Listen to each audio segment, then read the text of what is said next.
while the power will fall. Good evening, ladies and gentlemen. Welcome to the Wall of Power Radio Hour. This is your host, Paul Metza.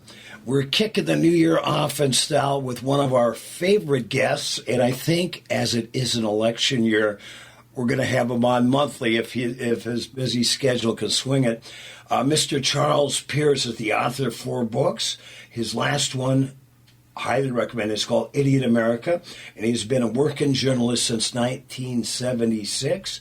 He lives near Boston and has 3 children, and also writes a great blog for Esquire.com. I stumbled on Charlie years ago.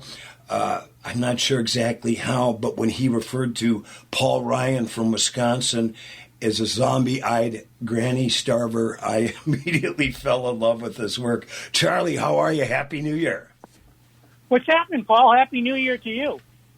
Well, we are enjoying the new year. We don't have a lot of snow, but there's still time. And we were gifted with an appearance by our President Joe Biden last week. The government came up with $1 billion to rebuild the John Blotnick Bridge. John Blotnick, of course, was a great Northeast Minnesota DFLer, and they built it in '64, and it's time to put up a new one. So he came to. That's the one that connects Duluth and Superior, right? That's correct. Yeah, it's a beautiful bridge. Okay. You got a nice view of the Lake Superior when you're driving over.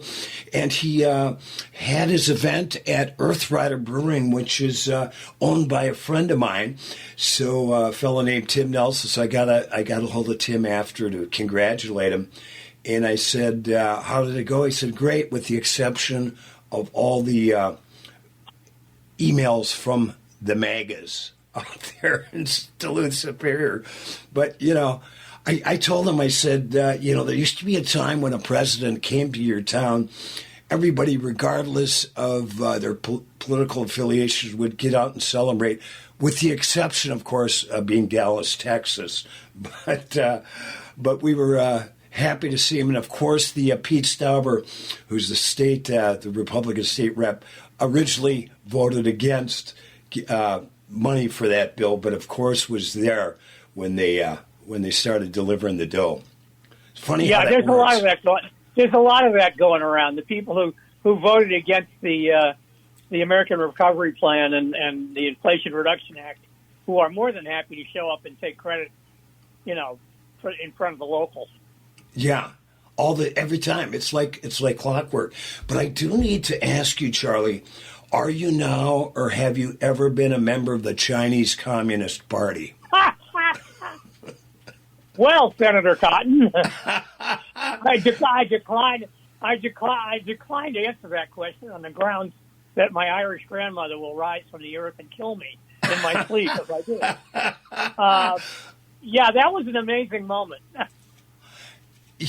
Yeah, I mean, are you freaking kidding me? I know dude, I'm from freaking Singapore.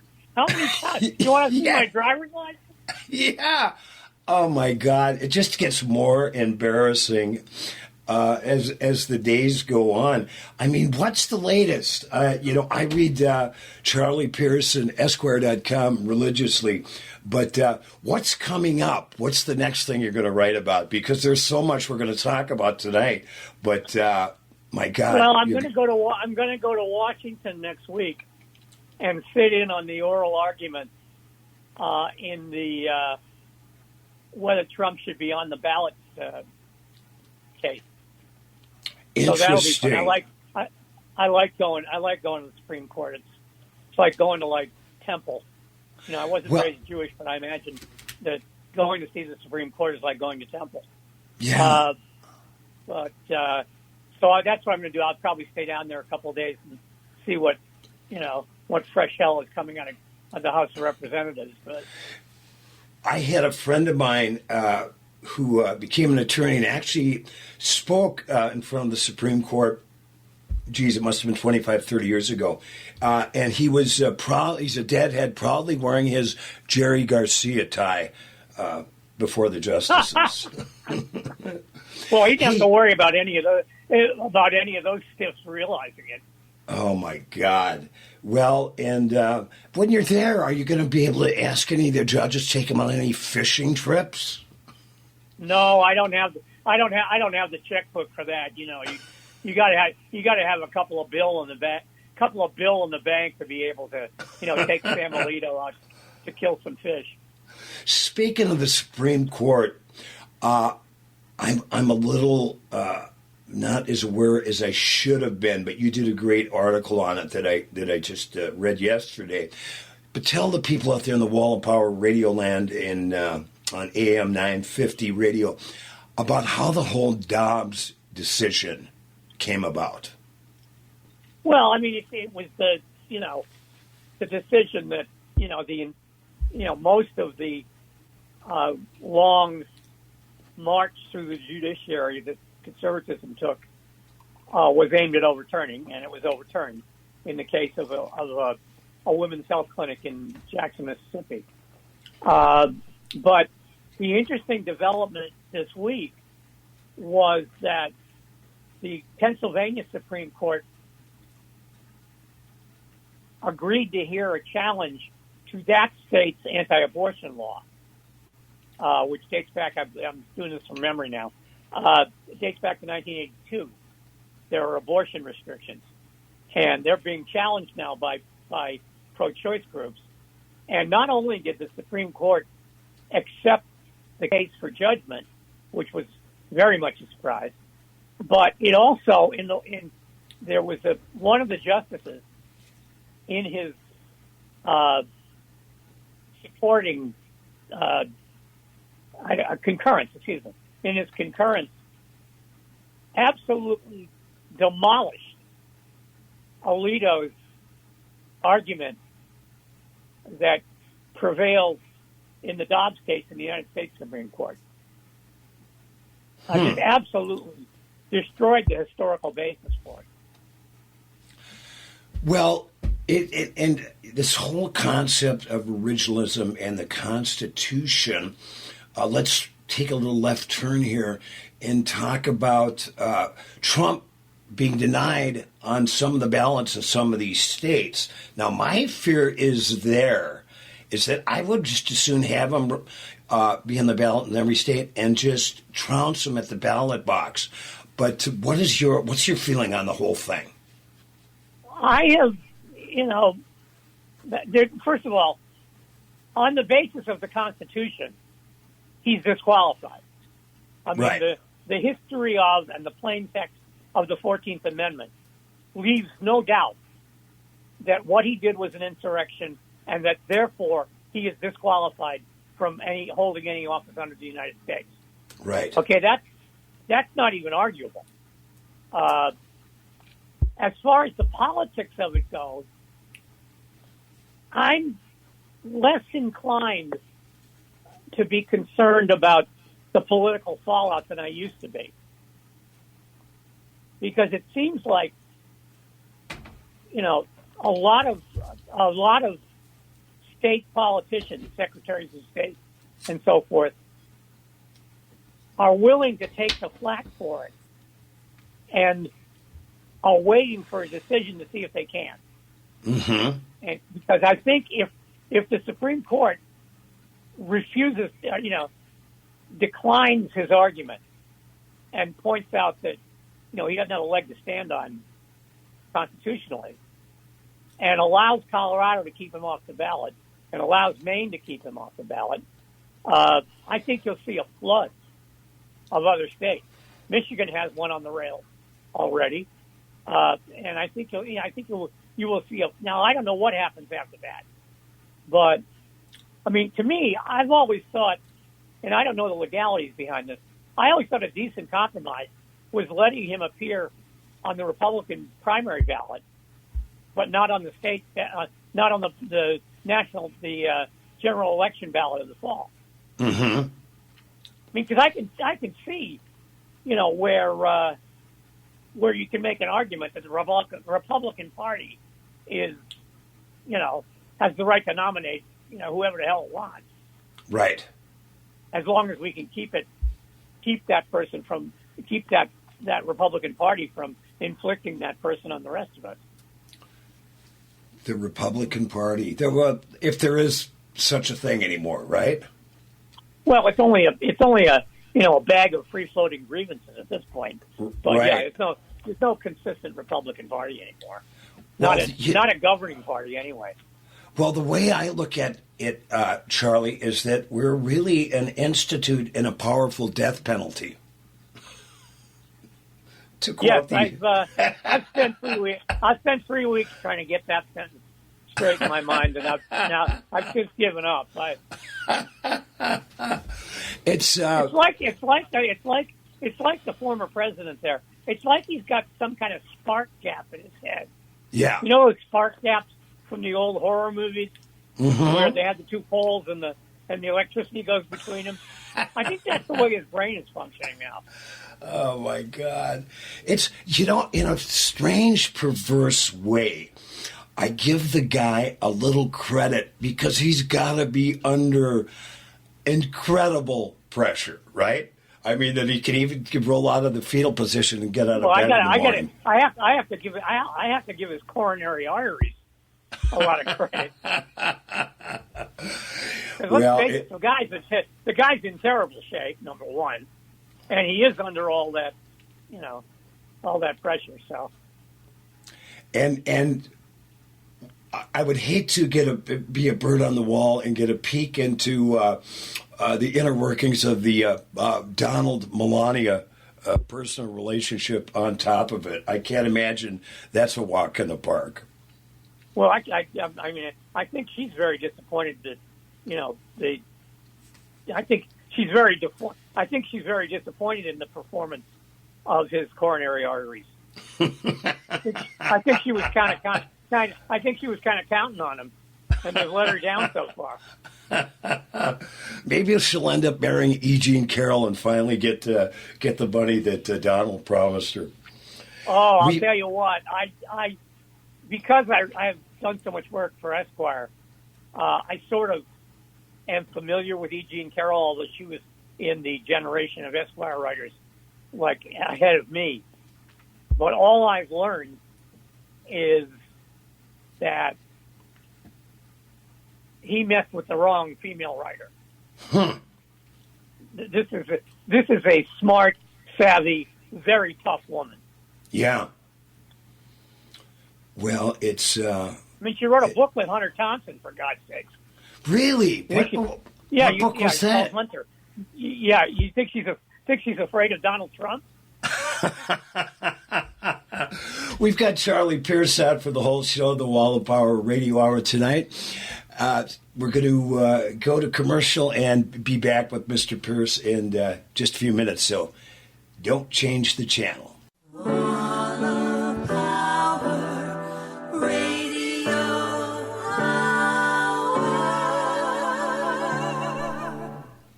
Welcome back to the second set of the Wall of Power Radio Hour. This is your host, Paul Metza. Our guest for the whole show tonight, and hopefully we make this a monthly thing. We call it Checkpoint Charlie with the esteemed journalist Charles Pierce, who writes for Esquire.com. Charlie, it must have been, now you started writing in 1976. Was that for the Boston Phoenix? No, that was for a thing called Worcester Magazine. Okay. It was a startup, which it was a startup in my hometown. And for 2 years, I was like the only writer they had. So I got to write anything. I got to like an absolute free range. And wow. It was from there that I went to the Phoenix. It's amazing. Let's talk about the all of the media outlets that are shrinking and becoming obsolete and going away. Let's talk about what's going on with a great magazine you wrote for, Sports Illustrated. What the hell is the story on that? Well, that's a tragedy. I'm sure that it made. I'm sure it made the same mistakes that early on that every print publication did as regards to the internet. But its demise is completely linked to the moment where Time Inc. sold it, and then it went down a succession of, ridiculous owners, down to, whatever the one is that cleaned house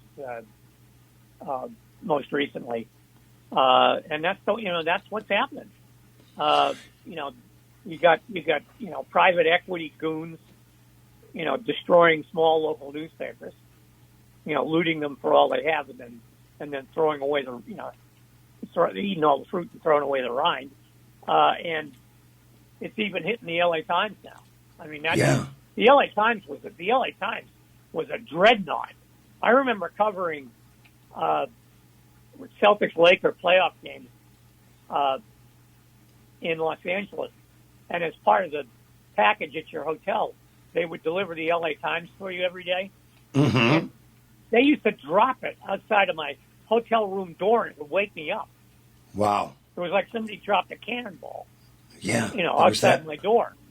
That much content. That was all because of the classified real estate ads in and around California, in and around Los Angeles. And once the classified market dried up, that was the beginning of the end of a lot of major newspapers as well. Yeah, it's sad to see. I remember when I was a kid, young teen, and I would play every sport for a sport for every season. My go-to magazines were Sports Illustrated and Mad Magazine. There you go. That's some well-rounded self-education there.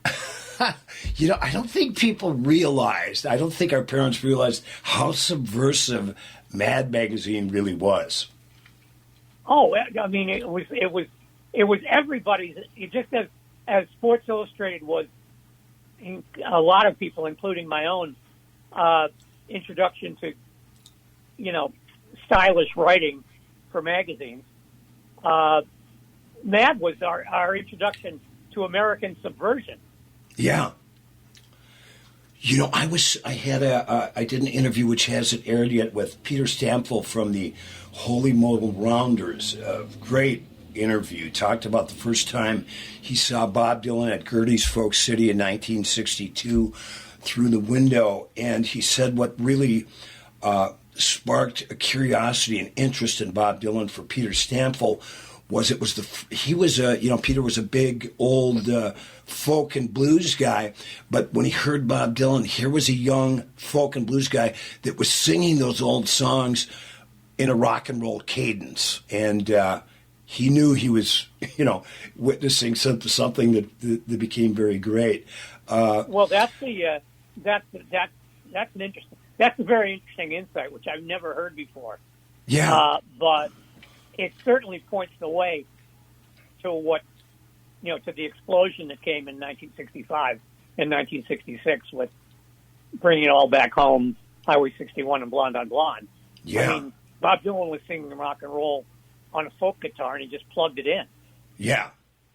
I did a gig several years ago in Ashland, Wisconsin with Spider John Kerner, who was there at 65 when Dylan went electric. And John said, they had all heard the rehearsals. John, who's, one of America's greatest folk singers, absolutely loved it. But he said, the myth about people booing, he said that wasn't really that he wasn't paying attention to, but he did say people were crying, and I figured probably some of it was just from joy, and some was probably revulsion from the old folk art. Of course, the story is that Pete Seeger wanted to take an axe to the cables and cut off the sound system, but I think was wrestled to the ground by Albert Grossman. That's the story I heard. I wish I would have been there. Well, what always bothered me about that story is Pete had to know that if he went at the cables with an axe, he was going to electrocute himself. I heard another. I had the pleasure of meeting Pete at the tribute to Woody Guthrie in 1996 in Cleveland, Ohio, and spent. I'm teasing, of course. He was a great man, and the Hudson River thanked him. Yeah, in fact, I just saw somebody sent me an article from the Labor newspaper here in Duluth in 1941, and Woody Guthrie and Pete Seeger were traveling as the Almanac Singers and actually did a gig in downtown Duluth. It was called the Playmore Ballroom, and I went and I tracked down the address, and I found the building that it was, and I've heard, and then I heard this a related story twice, once from Nora Guthrie and once from Pete Seeger. But they talk about Finlanders, of which I am one, that they're very very non-emotional. In fact, they say the Finlander that loved his wife so much he almost told her. But they played up at a lumber camp, and. Woody was not a bad fiddle player, and Pete's playing guitar and banjo. So they play all night long for all these Finnish lumberjacks, and they're getting ready to pack up and go the next day. And the camp foreman says to Pete, he goes, "Where are you guys going?" And Pete goes, "Well, we played all night last night. We got absolutely no response." And the foreman goes, "What do you mean? They loved you." Hey, speaking of... How did you manage to avoid that ethnic stoicism? It was, I came of age in the 70s, man. And I mean, was there a Norwegian somewhere in your background? Just a lot of Finns, I think it's time to go to Ancestry and find out if a Norwegian or a Swede snuck in there early on. Well, I did have my my nephew gave us all the DNA kits several Christmases ago, and I did find out I have 33% Irish blood.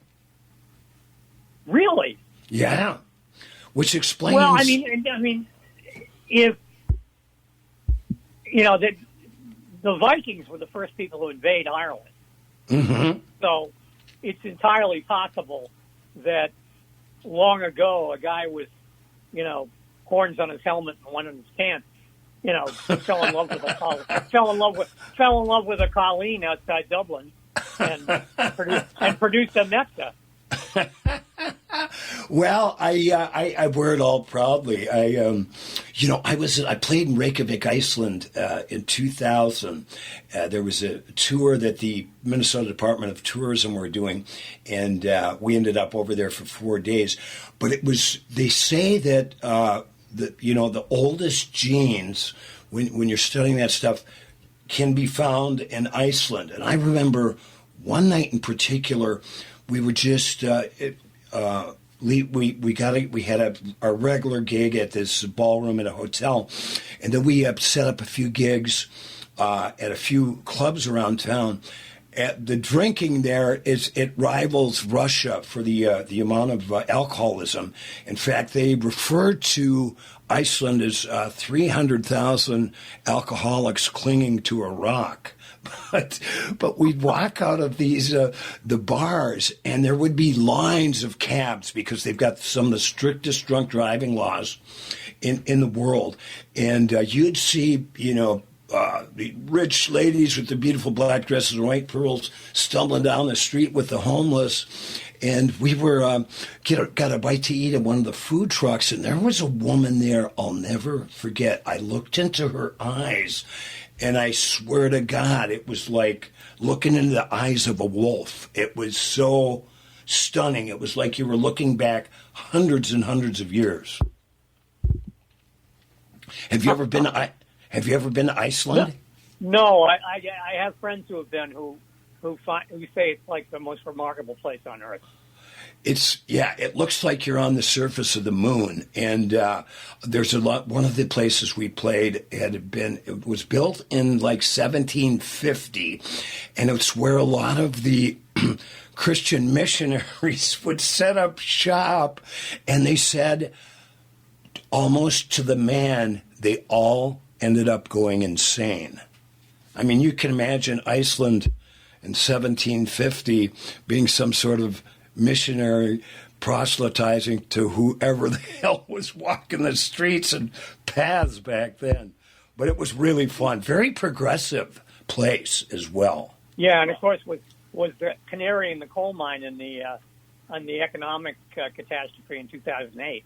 Yeah. It was the first place that was the place where a mob hunted one of the bankers down at the opera and threw things at him as he was going into the opera house.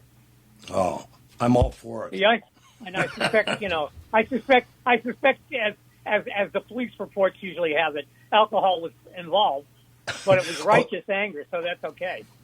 Well, they have and I heard, because I had a couple of musician buddies that had played there before, and they said you're going to encounter a drink called Brennivin, and it's referred to lovingly in Iceland as Black Death. And the only way I could describe it, it's a cross between Jägermeister and turpentine. Ooh. Oh, yeah, but it packs a punch. It packs a punch. When we were coming back on the plane, about a 7-hour plane ride back to Minneapolis, St. Paul, by then, a few days into it, we'd kind of developed a bit of a taste for it. And so we were drinking all the way there and all the way back, and we asked these lovely, gorgeous flight attendants if we could have a little more Brennivin. And right before we got to the airport, she said, "You drank it all." But we did sneak a few of the little bottles, those airport bottles, back for friends. Carry it on the airlines. They carry it on the airlines too, huh? Oh yeah, yeah. I didn't know it was like stuff you made in your backyard. No, but we did. It's funny you should bring that up, because we met this blues band, these 4 guys that came down to see us play, and then they invited us to a jam session after the gig was over at about 1 a.m.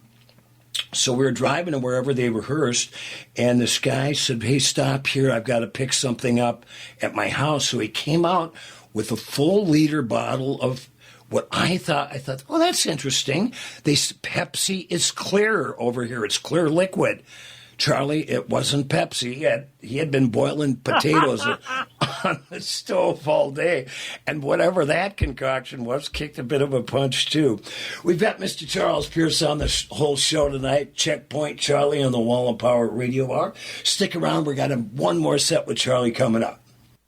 If I had a hammer, I'd hammer in the morning, I'd hammer in the evening, all over this land.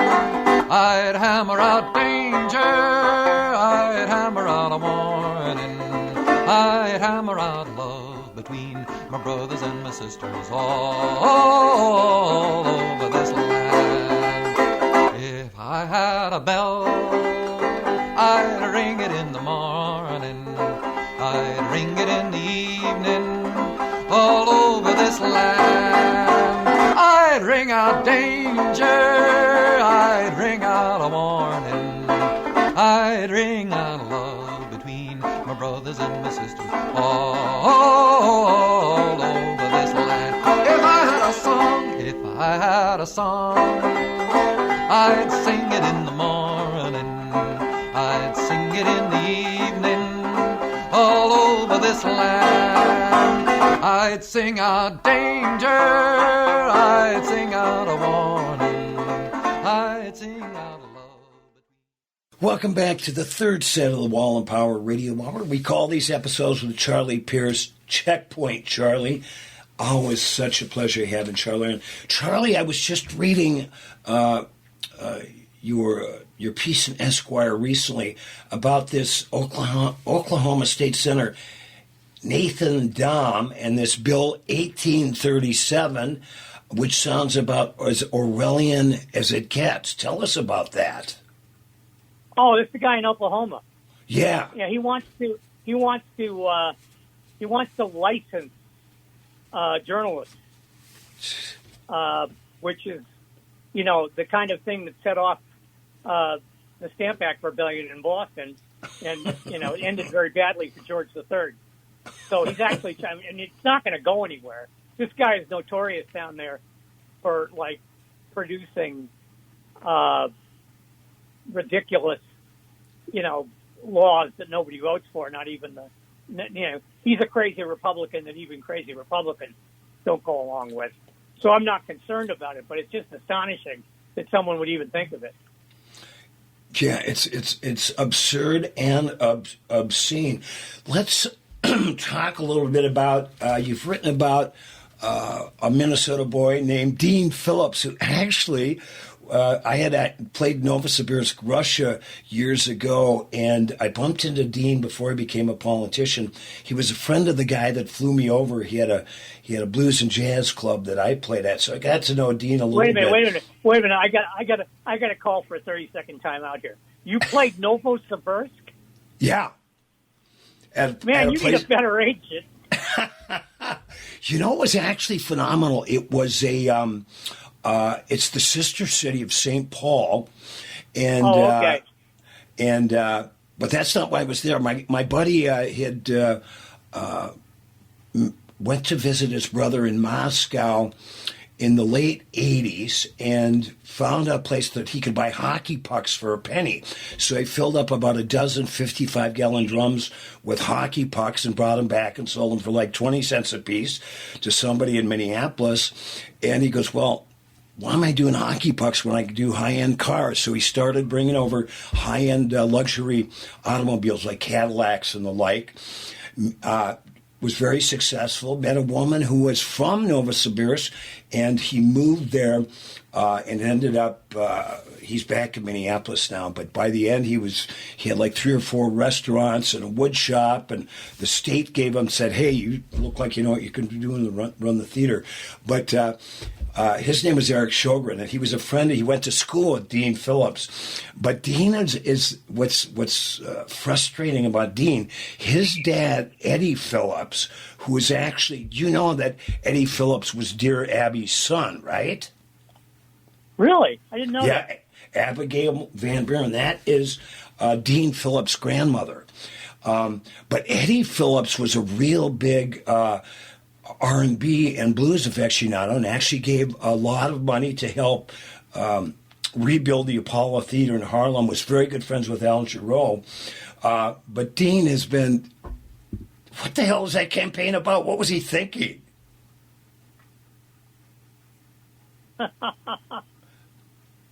That's a question, Charlie, to you. What do you think Dean Phillips was thinking? When he ran for president? Yeah. I think he's being a nuisance. Yeah. I mean, I think somebody, either he himself or somebody near him, filled his head with the notion that, like, Joe Biden wouldn't survive the campaign. Right. And that there would somehow be a Democratic presidential primary. Then he got in, he couldn't get out. Yeah. Well, and then there was a brief shining moment there where Steve Schmidt, lifelong GOP advocate and Dirty Tricks operative, hooked up with him, and he bailed, I think forever staining what was left of his credibility. But what do you think now, when we're looking at 2024, obviously Trump's going to run to some degree, but what do you think of the Joe Manchins and the Dean Phillips and whoever else might be out there? Do you think there's RFK Jr.? Is there a third-party challenge that's going to? No, there will never be a third party, an effective third-party challenge in United States politics under our current system. Okay, it just won't happen. I don't care how bad things get. First of all, if you're going to have a legitimate third party, you got to run for something besides president. Yeah. You got to run for town council. You got to run for state rep. You got to run for the House of Representatives. You can't just say, hey, we've got a third party because we've got this really cool guy we're going to run for president. Yeah. Well, and there are just too many. There are too many institutional roadblocks for a successful third. If we didn't, the most successful third-party candidacy in my lifetime was George Wallace. Right. And, I don't know that that's a great argument for third party. But, and he didn't even come close. What, you're a Massachusetts guy. What the hell? When did RFK Jr. go off the tracks? I don't know. I don't, that's the end of the family I don't know very well. He was that whole clan, all of those kids, Bobby's kids, went off the trolley after he was killed. And David was, a lot of them had drug problems. David had drug problems and, skied into a tree. Bobby was apparently completely unmanageable as a teenager. There were automobile accidents. Their mother Ethel was incapable. There were like 11 of them. Yeah. And she was incapable of handling it, and so he was a troubled kid. He got busted for heroin in an airplane bathroom. Wow. Years ago. And he straightened himself out, or supposedly did, and got involved in like Pete Seeger, the cleaning up of the Hudson River. Yeah. And did a great job. I mean, he could have retired from public life right then and been one of the most famous environmentalists of the late 20th century. Yeah. But then, I don't know when, he got hooked into this anti-vax thing, and that flipped the last wheel of the trolley off the rail. Yeah.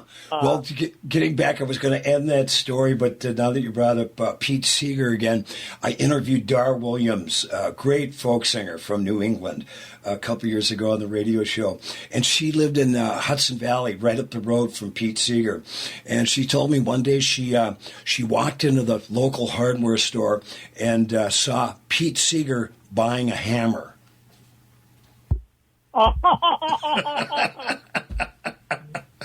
Tell me she said it. Well, it's just the image. I mean, come on. You only get one of those in your lifetime. Oh, so man, I did. That's funny. I know Dar. I've seen Dar in concert up here. She's great. She's a real union buster. Not a union buster, but a union supporter. Yeah. See, in fact, I saw a video of her and Billy Bragg at some Woody Guthrie tribute show where they all sang Union Maid. Yeah. Well, Billy Bragg, he's one of my heroes, and I opened his very first show at 7th Street Entry in Minneapolis back in 1984, and kind of been friends with him ever since. He's wrote a great book on the history of skiffle, which I'm still kind of going through when I'm reading my 6 other books. Say, we just got a minute or two left with Mr. Charlie Pierce. Let's talk about the team I'm putting my money on for the Super Bowl, the team I call Taylor's team. I just call him Taylor's team. This is a great Super Bowl for making people's heads explode. You've got the team You've got the team representing the gayest city in America against Travis Kelce and Taylor Swift. And because the way sports television works, this is going to be a Taylor-a-thon through that whole game.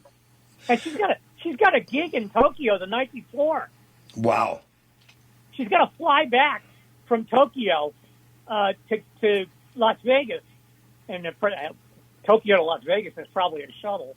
But, to get to the game.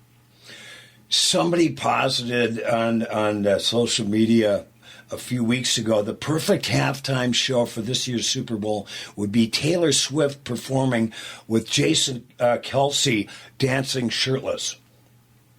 No, that's his brother. His brother does the shirtless dancing. Yeah. No. That's what I'm saying. His brother did. Yeah.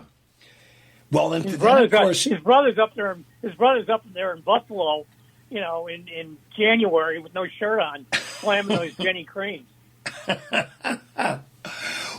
Charlie I got to Pierce. tell you, I've got a new musical enthusiasm. Who's that? What's that? Well, I actually, once again, I'm probably at least 5 years late on this person. It's a woman named Ashley McBryde.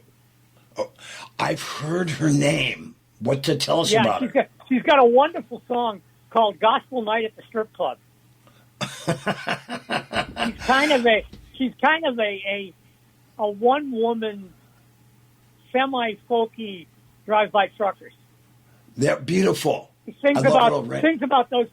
those parts of the South where there aren't any magnolias growing. I will Ashley McBride. I am checking her out. Charlie Pierce, can we get a promise to do this monthly through 2024? Because my head will absolutely. explode. Give me some, a heads up, and we can do Great. this once a month. Sure, absolutely. That'd be great, because my head is going to explode if I can't talk to guys like you that are smarter than me, that know what the hell's going on. But like I said, we've had Charlie Pierce on for the whole show. I refer to him as my psychological morphine drip for all things political. Charlie, you have a great weekend, my brother, and look forward to seeing you in person. One more quick thing. I just talked to a friend of mine named Keith Sicola, Native American songwriter. He just submitted he's got a couple tunes. There's a new documentary coming out on Henry Boucher. I think it's called The Electric Indian, and it might be being produced by PBS. I've heard, I hate to say it this way. I've heard the drums beating on that one because, as we know, Henry recently passed. Yeah. And I'm looking for if it's really going to be on PBS. I'm dying to see it. I'll talk to Keith, and I will keep you posted on all the above. Charlie, thanks so much for being on the Wall and Power Radio Hour. Checkpoint Charlie. Check it out monthly here on AM 950. Thanks, brother. Have a great night. Always a pleasure, my friend. Take care. It's gospel night at the strip club. I've been sleeping in my car. I lead the singing service with a half-assed tuned guitar. Brandy's singing backup while Lonnie's tending bar. Just waiting for more sinners to show up. Crystal just started dancing. She's always right on point. She don't mind if you don't tip her, as long as you slip her a joint. And Patty's got an upper to get her through her shift. Thanks for listening to the Wall of Power Radio Hour. The show was produced by Paul Metza, engineered by the great Patrick Lilia. We'd like to thank our guest, Checkpoint Charlie Pierce. He's promised to be on once a month now during this tumultuous 2024 election season. You can find more about me at paulmetza.com. If you get up to Duluth, I play at the Blackwater Lounge every Wednesday from 6 to 8 in downtown Duluth. And like my dad used to tell me, remember to be kind and make someone happy.